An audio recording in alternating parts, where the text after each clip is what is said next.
Good morning, friends. It is my honor and joy to present for his sabbatical lecture Dr. Charles H. Cosgrove, Professor of Early Christian Literature and Director of the Cosgrove started his career as a New Testament scholar and theological educator towards the end of the 1980s after completing his PhD degree at Princeton Theological Seminary in 1985. He joined the faculty of Garrett-Evangelical in 2011 after serving with distinction at Northern Seminary in Lombard, Illinois. Dr. Cosgrove has developed as a distinguished career as a New Testament scholar. He's the author or co-author of 8 books and many articles in that field, and editor of 2 other books. In reviewing his academic publications, I can identify at least 3 major areas of research. First, Dr. Cosgrove is both a Pauline scholar with particular contributions to the study of the Epistle of Romans and Galatians, and a scholar of early Christian literature, exploring and interpreting some practices and teaching of the early church in connection to the practices, worldviews, and cultures of the Jewish, Greco, and Roman matrices in which the Christian movement and early churches emerged and developed. Secondly, Dr. Cosgrove has done significant work to understand both ethics in the New Testament and also the ethics of interpretation of biblical sources to sustain moral reasoning and contextual preaching in today's world.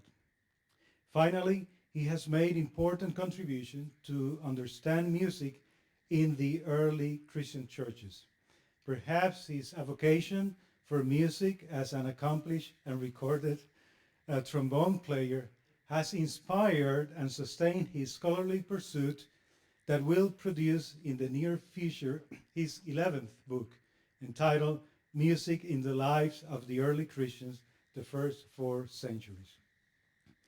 Dr. Cosgrove is not only a fine scholar and teacher, but a trustworthy colleague and a delightful person who is attentive, compassionate, encouraging, and supportive in working with others. His curiosity, discipline, and good humor are traits evident in his professional and personal relationships. His statement about his vocation and commitments as a theological educator that appears in our website says, and I'm going to quote, "As a teacher in the field of early Christianity, I am particularly responsible for making the voices of ancient Christians speak across the centuries and to facilitate a conversation between them and the church of today," end of quote. I think we will witness and benefit from Dr. Cosgrove's dexterity to mediate that hermeneutical and cross-cultural dialogue with the sources of early Christianity as we listened and engaged his sabbatical lecture entitled Lamenting Macrina, Dynamics of Grief and Gender in the Ancient Church. Please, let's recognize and receive with an applause our colleague, Dr. Charles Cosgrove.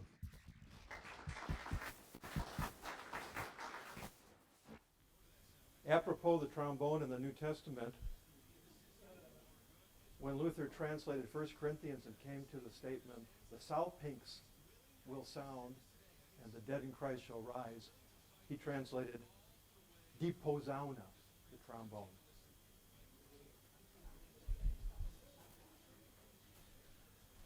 I want to thank the Board of Trustees, the President and the Dean, and Committee on Faculty for making possible the sabbatical, of which this lecture is a token. Now you have a handout, has a photograph on the front that's completely impossible to read, but if you look at the arrows, imagine where the lines would cross.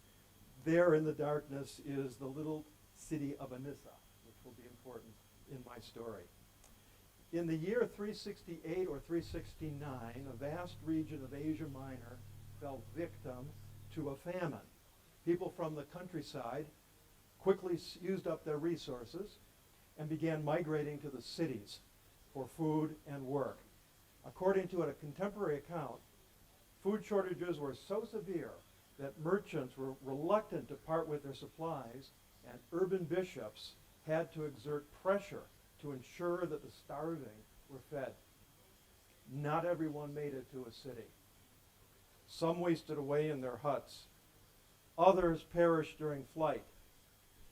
In the region called Pontus, not far from the Black Sea, starving families begged at local villas, including a monastery at Anissa, the country estate of an aristocratic woman named Amelia. Amelia's daughter Macrina presided over a community of female ascetics at Anissa. When the starving arrived at her doors, Amelia fed them, and it appears that Macrina went out to look for children who had lost their parents or been abandoned. When she found some very young girls who had been deserted by their families and left to die in the road, she took them into her house and raised them as her own children. She also inducted them into the rhythms of monastic life at Anissa. It is Macrina's younger brother, Gregory of Nyssa, who mentions these children. He does not give their names or history. They appear only fleetingly in his account of her death. The pain of grief burned especially hard for the ones who called Macrina mother, Gregory says. They were the ones cast into the streets in the time of the famine, whom she took up and nursed and raised and led to a pure and uncorrupted life. From a very young age, Macrina showed remarkable independence and a steely will. Betrothed as a teenager to a man chosen by her father, she declared herself a widow when the man died unexpectedly before the wedding. This was highly unusual, since a betrothal did not create the relation of husband and wife. Nevertheless, Macrina insisted that she had lost her husband and therefore would not remarry. Her parents could not budge her from this decision. After her father's death, Macrina, still a teenager, began to exert even more independence as well as a remarkable influence in the family. She persuaded her mother and her siblings to embrace lives of poverty and asceticism. The family sold off its properties, retaining only the country estate at Anissa. There, Macrina and her mother and their female slaves formed a sisterhood of rough equality and assumed the title virgins. It was Macrina who took the lead in all this. She inducted the household into an ascetic life of manual labor, prayer, and psalmody, the mystic path to communion with God through simplicity, bodily discipline, and constant spiritual devotion. Macrina's and Gregory's brother Basil established a monastery next door, and in one of his letters he pictures life at Anissa rather idyllically. Days free of upheaval, he says, illuminated nights, spiritual songs, resounding psalmody, holy prayers. Gregory calls his sister the great Macrina. He regarded her as the intellectual and spiritual force of the family. And in his treatise on the soul and the resurrection, he calls her the teacher. He presents her as a kind of Socrates who tutors him along the path to truth. She was also his model, the most perfect example of spiritual perfection he had ever known. He wondered whether it was even fitting to call her a woman, because she was above nature. What he meant by this is best understood against the scenery of the many tributaries of the Platonic tradition, all of which saw moral formation as a struggle to control the emotions and believed that the properly trained reasoning power could regulate desire, thus delivering people from their impulses, making their inner lives and external conduct harmonious and orderly. Life programs dictated by this moral psychology could be embraced by both men and women. But most educated men believed that women were endowed by nature with a weaker reasoning power than they. Yet one granted the existence of exceptions, women who exhibited male rationality, as they thought of it. Gregory regarded his sister Macrina as an exception, a woman blessed with manly reason. When their brother Naucratius became entangled in a fishing net and drowned, Macrina faced the loss by setting her reason, logismos, against passion, pathos. She rose above nature, Gregory says, and she became a model for their mother, who taught Macrina's example to be manly, did not behave in a womanish way by wailing, tearing her clothes, or chanting dirges. The idea that the traditional rituals of mourning conducted by mothers, wives, and daughters displayed a character flaw endemic to females shows up again in Gregory's description of the death of Macrina. It was the summer of 379. He had heard by letter that she was gravely ill, so he traveled to see her. When he arrived at Anissa, he found her in the women's house, lying on a plank on the floor covered with sackcloth, with a board for a pillow. The community of virgins surrounded her, choking with grief, but afraid to show it. They were enduring in silence, Gregory says, locking up the grief in their souls and suppressing their urge to cry, being afraid of her, as if they feared the censure of her face, even though it was already silent, for she was by then unable to speak. All through her final hours, the virgins held back, not wanting to disappoint Macrina by violating her command not to mourn. By evening of the third day of Gregory's visit, it was clear that death was near. Macrina mouthed the words of the Vesper Thanksgiving, then breathed her last. And when the virgins saw it, they broke into wails and started a dirge. At the sound of their lament, Gregory began to weep. When he recovered his composure, he reprimanded the virgins and made them give up their dirge and sing orderly psalms instead. The women obeyed.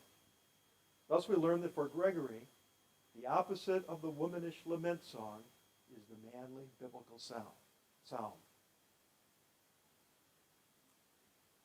Yet psalmody and lament were similar in several respects. Both could be group performances. Both were melodic. Both used a responsive format with a leader singing out the lines and the group intoning or wailing a response.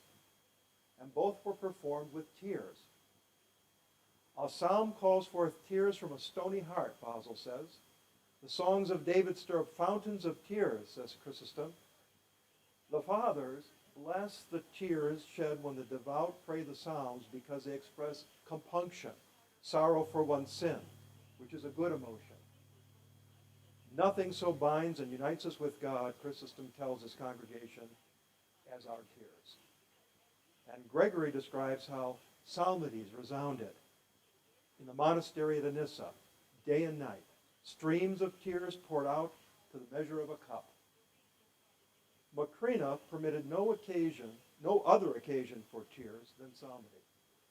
Therefore, when the virgins burst into lament at the moment of her death, Gregory commanded them to perform the tearful office of psalmody instead.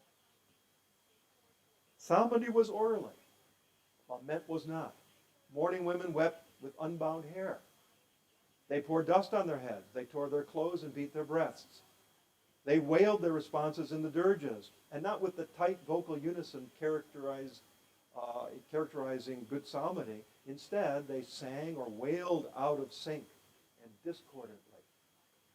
For the purpose of a ritual lament was to express disorder in a stylized manner, to give the inner emotional pain of the mourners a ritual container for grief.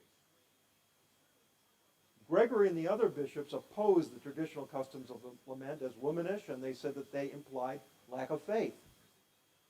For if you believe that the deceased had been taken to a better place, Chrysostom says, you would not have mourned him as if he existed no more. You would not have beaten your breasts. You would not have let loose such noises as these full of unbelief. But the virgins of Nyssa did let loose with a loud noise. And Gregory purports to quote the noisy dirge they sang. You can read it on your handout as Lament number 1. Extinguished is the lamp of our eyes, the virgins sang. Carried off is the light of our soul's direction. Dissolved is the security of life. Removed is the seal of immortality. Broken is the bond of chastity. Crushed is the support of the weary. Taken off is the care of the sick. When you were with us, even night was day, by your pure life illumined. And now day itself will be turned to gloom. Is it plausible that the virgins actually sang a dirge the moment Macrina died, and that this is the dirge they intoned? To answer this question, we have to consider two things. First, the text of the dirge. Second, the circumstances of Macrina's death. It was common practice for the authors of narrative in antiquity, both fiction and history, to invent speeches for their characters in order to interpret a situation for their readers. These speeches were supposed to fit the person and the occasion. In other words, the invented speech was supposed to exhibit verisimilitude, realism. This convention of inventing speeches became more or less normative for Greek historiography. As is evident from Lucian's stock advice to the writer of history, if it is necessary to bring someone in saying something, he says, above all, let the words be suitable to the person and the subject. Lucian is writing satire here, and so he goes on to explain that when you compose such a speech as a writer, you are permitted to speak like an orator and show your eloquence. In other words, rhetorical self-display, not verisimilitude, was often the primary consideration with authors. The lament of the virgins in Gregory's biography is in many ways eloquent. It is structured in 7 parasons, that is, lines of equal or near equal length, and it displays a pleasing degree of end rhyme, alliteration, and assonance. These features probably reflect Gregory's own diction, yet the syntax of the lines is unliterary.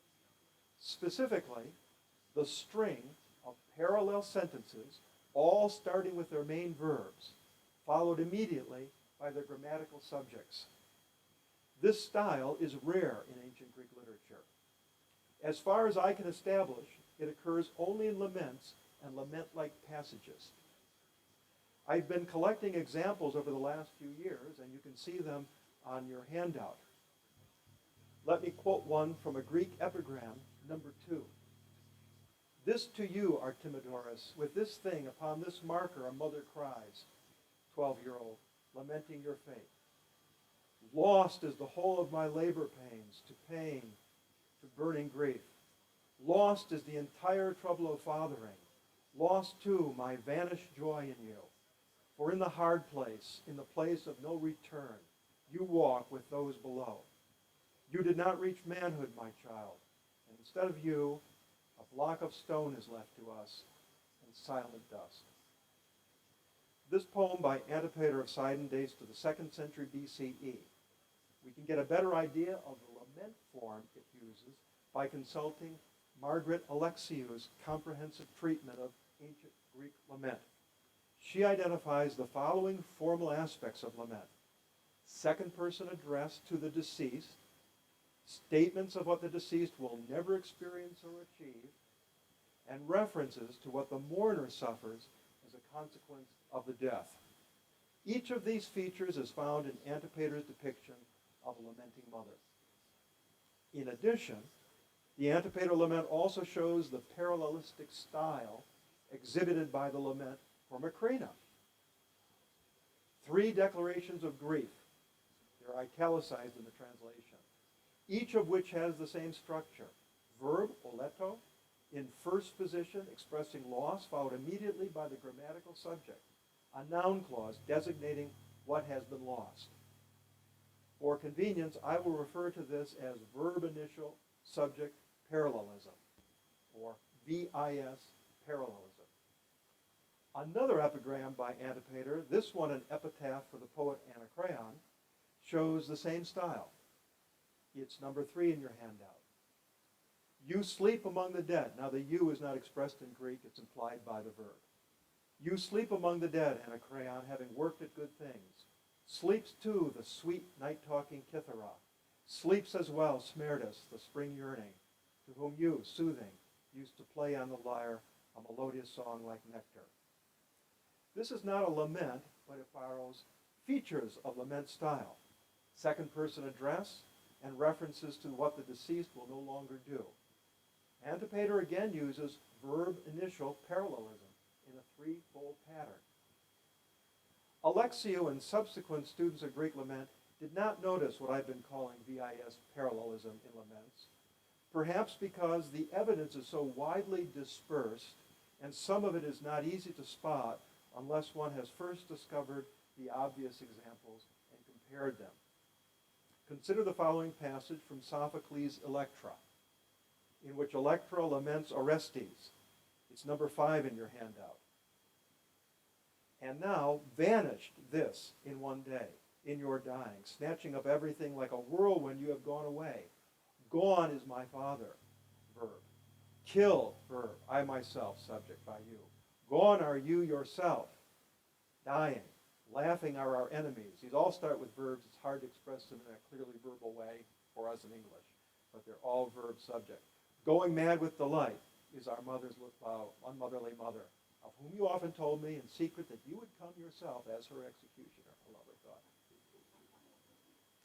The parallelistic form and syntax, together with second person address to the deceased, suggest a lament. So does the reference to gloating enemies, which recalls the revenge theme that's occasionally found in ancient laments. And in the middle of this dramatic lament, Sophocles adopts the lament form we have been looking at, constructing 5 parallel sentences with verbs in initial position, followed immediately by their subjects. This echo of VIS lament in Sophocles not only pushes the date of the form back to at least the 5th century BCE, it also implies that the form was already quite traditional then, or else the allusion to it in a few brief lines in Electra would not have been poetically effective. From the standpoint of the history of Greek syntax, this early dating is significant because since the time of Homer through the era of the classical dramatists, finite verbs as main verbs of a Greek clause were rarely placed first. Hence, starting a sentence with a verb drew attention to the verb. Helma Deek, a professor of classics at the University of Chicago, has recently written 2 highly esteemed books on this matter from the standpoint of functional grammar. Her study of ancient Greek historical narrative and drama led her to conclude that the first position in a sentence announces the topic. This is functional grammar language. And the second position states the focus, the most important thing the sentence has to say about the topic. Verbs, she says, come first only when they are topics. And this makes perfect sense for the lament style we've been looking at. The verb of loss states the topic, and the noun or noun phrase that follows tells us about the topic. But there's something else. Once a topic is stated in a context, it's usually not repeated unless there's a special reason. But in the Mother's Lament and Antipater's epigram, in the Lament for Job, which is number 6 on your handout, and in the Lament for Achilles in Quintus Smyrnia, which is the last lament, the same verb is repeated in the topic position. Now, it's true that sentences need verbs, but why do these authors not vary the verb in these laments? Why do they compose parallel sentences with identical syntax and identical verbs? It's hard to imagine Antipater or Quintus Smyrnia writing poetry in such an unliterary way unless they had a special reason. The reason must be that they are imitating folk lament. And why would people have repeated the verb, the same verb, in their ritual laments? because the purpose of the ritual lament was not to give information, but to express feeling, grief in the face of the unalterable, the irreversible. Therefore, the ritual lament announces its topic over and over, hammering away with the same verb. Lost, lost, lost. Taken, taken, taken. The laments on your handout span almost a millennium and a great deal of geography, suggesting remarkable durability and wide dispersal. Since the form is unliterary and seems to show up only in laments and lament-like passages, I've argued that it must be a style of ritual lament. Yet of all the examples in our sources, all of the examples in our sources speak of imaginary or legendary persons and circumstances, with the exception of the laments and lament-like passages in Gregory's corpus. And only his lament for Macrina describes a ritual act. Hence, the lament for Macrina is an absolutely unique scene in ancient Greek literature, the depiction of a ritual lament for a real historical person by someone who was present and who witnessed a group of women mourning their loss. It should now be clear that, at the very least, Gregory imitates the syntax of women's ritual dirges. But what about the content? The lament for Macrina calls her the lamp of our eyes, the light of our soul's direction, the security of life, and so on. Was it typical to formulate the subject phrases that follow the verbs of a lament in language that praised the deceased? Or is this simply a feature of Gregory's style, his way of making the lament of the virgins less lament-like, more literary, more like encomium? As it happens, the device is found in other lament-like passages in Gregory's own writings, and it also appears in the lament for Job. The lament for Job, number 6, calls him power of the powerless, light of the blind, father of orphans, and so on.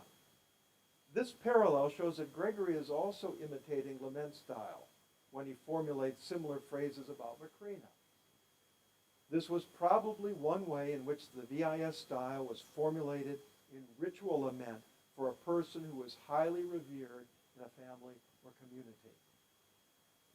So far, I've been arguing that the lament for Macrina has marks of verisimilitude, realism, in both its syntax and its basic content. This does not prove that the women of Anissa actually sang a dirge when Macrina died. To test that possibility, we must look more closely at the meaning of the lament in Gregory's account, and at the circumstances of Macrina's death that lie behind the account. Gregory presents a lament by the virgins that praises Macrina. This fits his hagiographic purpose. He also excuses their lament. The grieving of the virgins, he says, actually, quote, seemed just and reasonable to me, because they did not grieve like most people do, but as if they had been severed from hope itself in God and the salvation of their souls. In other words, although lamenting is not a good thing for Gregory, to lose a spiritual guide like Macrina was no ordinary loss, and it justified the sorrow of the virgins. Now, ancient biographers invented scenes. Hard for the modern person to get used to this. It's a fact. Did Gregory invent the scene where the virgins perform a dirge? He was well within his literary rights to do so. In fact, he had no reason to mention a dirge at all unless there was such a dirge, for the dirge was an embarrassment to his portrait of the monastery at Anissa under Macrina's supervision. The virgins of her house were not permitted to sing dirges. Since Macrina's founding of the monastery, roughly 15 years prior, she had been teaching the children and adults under her direction not to mourn in the traditional ways. In fact, the ability to rise above grief, to sing orderly, dignified psalms instead of dirges was one of the proofs Gregory selected from Macrina's life to illustrate her spiritual greatness. If those in her care did the opposite of everything she had taught, what did that say about the effectiveness of her spiritual guidance? It is hard to imagine that Gregory would have invented this blemish on Macrina's record, especially at the pinnacle of his account.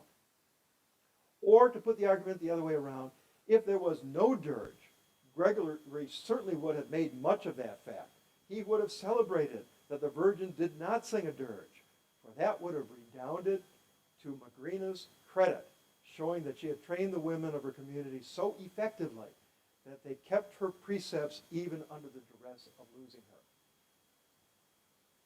But apparently he could not praise her for that. The women did sing a dirge, forcing Gregory to put a good face on it by suggesting that Macrina's great spiritual value justified the dirge, or at least the grief behind it. And he let it go on for a little bit. Then he put a stop to it, because he said Macrina would have stopped it. We know from one of Gregory's letters that Macrina lay dying for at least 2 weeks, and that it was by sheer coincidence that his travels took him close enough to Anissa to visit her before she died.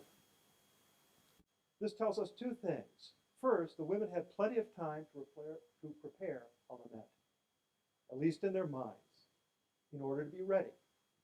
Second, they did not expect Gregory to be present when Macrina died. As it happens, Gregory mentions a woman by name who was likely the organizer or leader of the lament. At least she was in charge. She is Lampadion, a deacon in charge of the virgins. If we can tease out some unspoken implications from Gregory's spare account, the most reasonable interpretation is that Lampadion planned a lament for Macrina and was surprised and frustrated in her plans by the arrival of Gregory. She had assumed that she would be in charge of Macrina's wake, but he took charge when he arrived unexpectedly. It is revealing that when Gregory described the lamenting of the virgins, their singing of the dirge, he says nothing about Lampadion trying to stop it. Instead, he implies that she joined and only desisted when he shouted at her and the rest of the women. I spoke to them in a loud voice, Gregory recalled. I had to shout because the lamenting was so loud. In the hours that followed, a great crowd of mourners arrived, and Gregory created 2 mass choirs of men and women, led in psalmody by monks of the men's monastery and the virgins of Macrina's house. After that, we hear no more of the virgins until a small detail at the burial site. The funeral procession had arrived at the church, and the crypt was about to be opened. Men were completely in charge now. Gregory, the local bishop, and his cohort of priests, as well as a retinue of deacons. Gregory says that a service of prayers and psalms was conducted, and in a pause, one of the virgins cried out, "After this hour we will no longer see the divine face." This sounds like a genuine memory.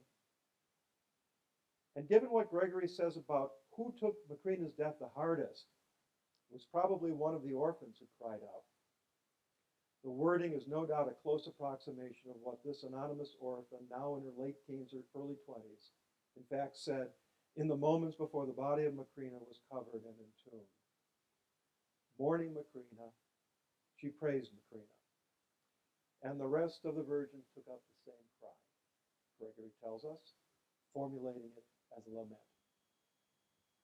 This implies that Gregory's representation of their earlier lament probably preserves not only the ancient ritual syntax of their lament, but its specific sentiment as well, its formulations of praise. This conclusion may not seem like much in the way of historical reconstruction, but it's really quite rare to hear anything of the voices of ancient women who were not aristocrats or otherwise privileged by class or education to write letters and diaries and books for themselves.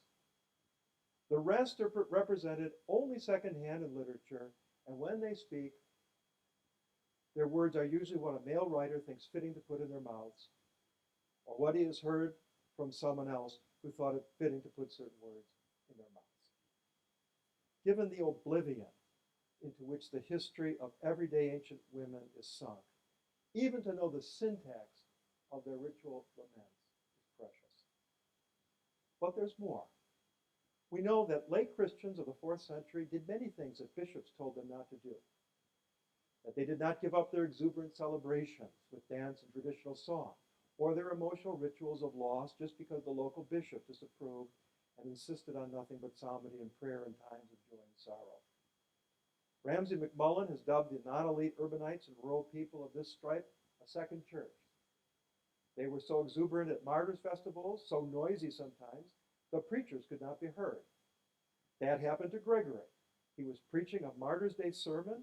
It was probably just 4 months before the death of his sister, and the crowd in the martyrium was so loud it drowned him out. He had to stop. And he finished the next day when most of the crowds had left. Peter Brown describes people at martyr festivals eager for a transcendent experience as they understood it, people who sought a few hours of high cheer and oceanic feelings induced by wine. These same people also did not give up their ways of lament just because the bishops frowned on excessive emotion and regarded grief as a sign of unbelief. The virgins of Anissa did not drink and dance at martyrs' festivals. They were ascetics who lived austere lives of prayer, work, and spiritual song.